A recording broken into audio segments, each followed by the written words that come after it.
दोस्तों, आज मैं आपको एक डरावनी कहानी सुनाने वाला हूँ। एक ऐसी लड़की के बारे में जो शहर से दूर गांव में अपने छोटे घर में समय बिताती है, जहां उसका सामना एक भयानक चीज से होती है।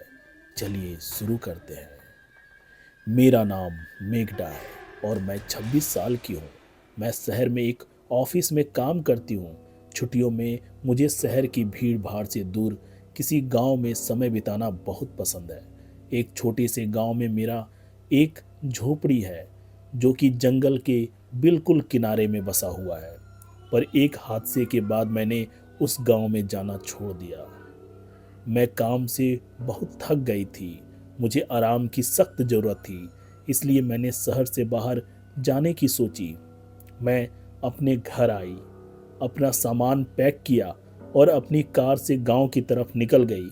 जब मैं गांव पहुंची तब शाम हो चुकी थी। मैं लॉन्ग ड्राइव की वजह से काफ़ी थक गई थी।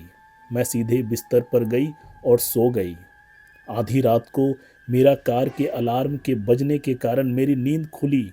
मैंने खिड़की से बाहर की ओर देखा, पर वहाँ कोई भी नहीं दिख रहा था।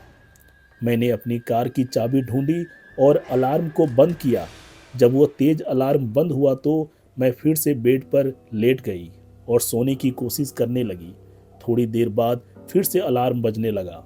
मैंने सोते हुए अलार्म को बंद कर दिया। सब कुछ एकदम शांत था।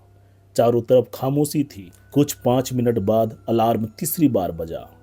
एक या दो बार तो फिर भी चलता है, पर बार बार। अब मैं जानना चाहती थी कि ये क्या हो रहा है।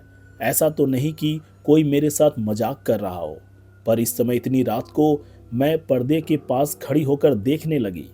थोड़ी समय बाद मैंने चांद की रोशनी में किसी को झाड़ियों से मेरी कार की ओर आते हुए देखा। वह जो कोई भी था, वह काफी लंबा, पतला और काले रंग का था। वो कार के पास आया। उसने अपने लंबे और पतले हाथों से कार को नोक किया। फिर से अलार्म बजा, पर वो काली आकृति तेजी से वापस झाड़ियों में चली गई। उस वक्त मैं जान चुकी थी कि ये क्या हो रहा है। मैं डर से कांप रही थी। मैं अलार्म को बंद कर उस चीज पर नजर रखने लगी। वो चीज झाड़ियों से बाहर आई और धीरे धीरे मेरे घर के गेट के पास बढ़ने लगी। अपने एक हाथ से उसने गेट के लॉक को खोला। मैं इतना डर गई थी कि मैं हिल भी नहीं पा रही थी। मेरे दिमाग में मैं बस लाइट्स ऑन करने वाली थी, तभी मेरे पैर जम गए।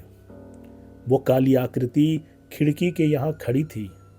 वो खिड़की से अंदर की ओर देख रहा था कि कोई अंदर है या नहीं।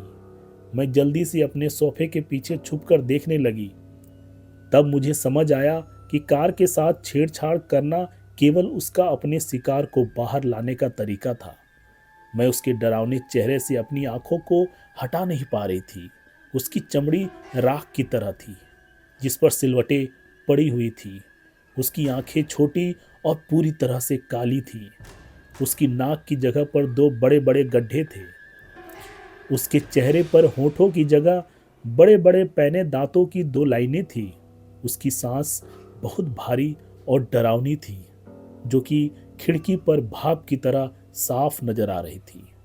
मैं जानती थी कि वह जाने वाली नहीं है।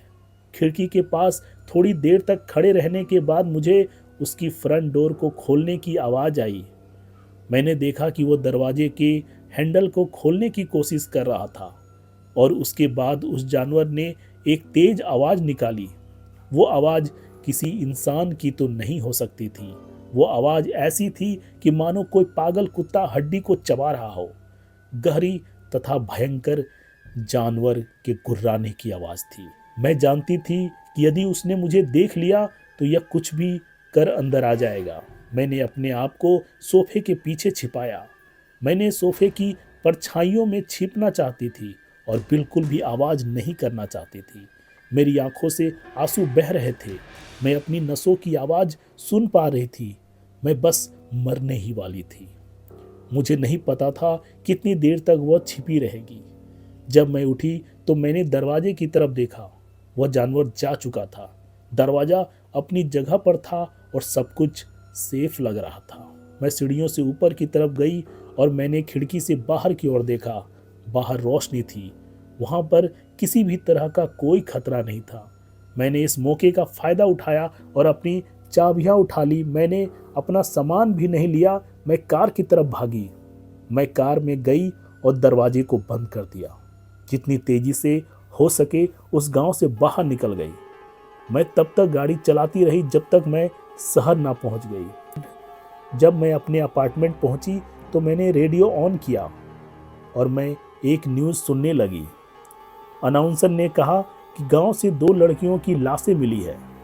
उनका शरीर बुरी तरह से कटा फटा पड़ा हुआ दलदल में पड़ा था। मुझे मालूम है कि जो वो जानवर चाहता था वो उसे मिल गया। दोस्तों, ये कहानी आपको कैसी लगी एक कमेंट के माध्यम से जरूर बताएं।